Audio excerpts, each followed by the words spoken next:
ایک تھا نقلی سنی۔ یہاں پر کہہ رہے ہیں سلام کے بعد کہ اگر حکومت کے خلاف خروج کرنا خارجیت ہے تو معاویہ بھی معاذ اللہ خارجی ہوئے کیونکہ علی رضی اللہ تعالیٰ عنہ کے خلاف خروج کیا، اور حسین بھی معاذ اللہ خارجی ہوئے کیونکہ یزید کے خلاف خروج کیا۔ یہ اعتراض نیم رافضی اور اخوانی تحریکی کرتے ہیں۔ دیکھیے کوئی بھی یہ ثابت نہیں کر سکتا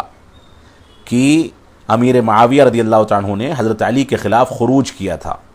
اور نہ ہی کوئی یہ ثابت کر سکتا ہے کہ حسین رضی اللہ تعالیٰ عنہ نے یزید کے خلاف خروج کیا تھا۔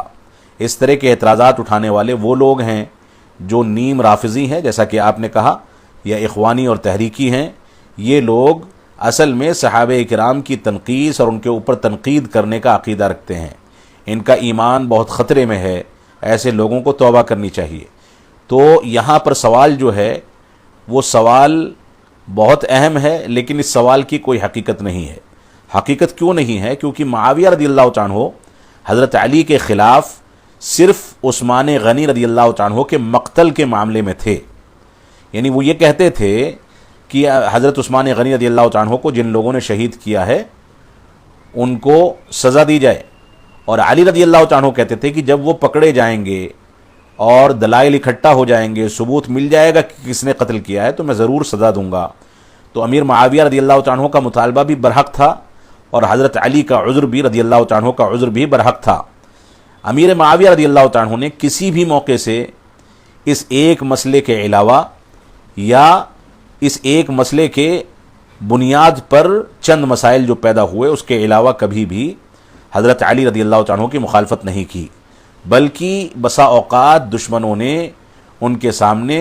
کوئی ایسا عنصر پیش کرنے کی کوشش کی کہ ہم ایسا کر دیں گے ویسا کر دیں گے، تو انہوں نے صاف کہہ دیا کہ تم لوگ یہ خواب نہ دیکھنا، اگر اسلام اور اسلامی خلافت پر کوئی معاملہ آتا ہے تو میں علی رضی اللہ تعالیٰ عنہ کے سپاہیوں میں سے ایک ادنا سا سپاہی ہوں گا اور ان کا دفاع کروں گا، اسلامی حکومت کا اور خلافت کا دفاع کروں گا۔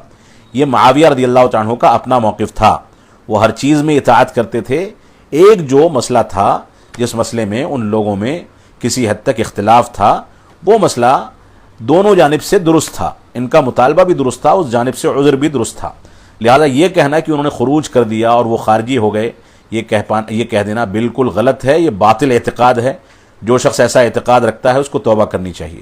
اسی طرح سے حسین رضی اللہ تعالیٰ عنہ یزید کے خلاف خروج انہوں نے کیا، ایسا کہنا بھی غلط ہے، کیونکہ حسین رضی اللہ تعالیٰ عنہ خاموش ہو گئے، انہوں نے بیعت نہیں کی اور وہ کوفہ کی طرف نکل گئے مکہ مکرمہ سے۔ صحابہ کرام نے ان کو روکا بھی، لیکن کیونکہ کوفہ والوں نے کثرت کے ساتھ ان کو خطوط لکھے تھے، جن خطوط کی تعداد ہزاروں میں تھی، وہ وہاں نکلے اور ان خطوط کے دباؤ میں نکل کر کے جب وہ وہاں پہنچے تو راستے میں ان کو احساس ہو گیا تھا کہ میں نے غلطی کی ہے، اور اخیر میں جب ان کا محاصرہ کیا عبید اللہ بن زیاد وغیرہ نے اور اس کے سپاہیوں نے، تو انہوں نے جو 3 اختیارات دیے تھے ان اختیارات میں سے ایک اختیار یہ بھی تھا کہ مجھ کو لوٹ جانے دو کہ میں امیر المؤمنین یزید بن معاویہ کے ہاتھ پر بیعت کر لوں، بدایہ و نہایہ وغیرہ کی عبارت ہے۔ تو انہوں نے ایک اختیار یہ بھی دیا تھا کہ میں لوٹ کر کے اس کے ہاتھ پر بیعت کرنا چاہتا ہوں۔ تو یہ کہنا کہ وہ اس کے خلاف خروج کر کے خارجی ہو گئے، یہ بھی باطل عقیدہ ہے، اور ایسا کہنے والے کو توبہ کرنی چاہیے، ورنہ اس کو اپنے ایمان کی خیر منانی چاہیے۔ اللہ رب العالمین ہم کو صحیح سمجھ عطا فرمائے۔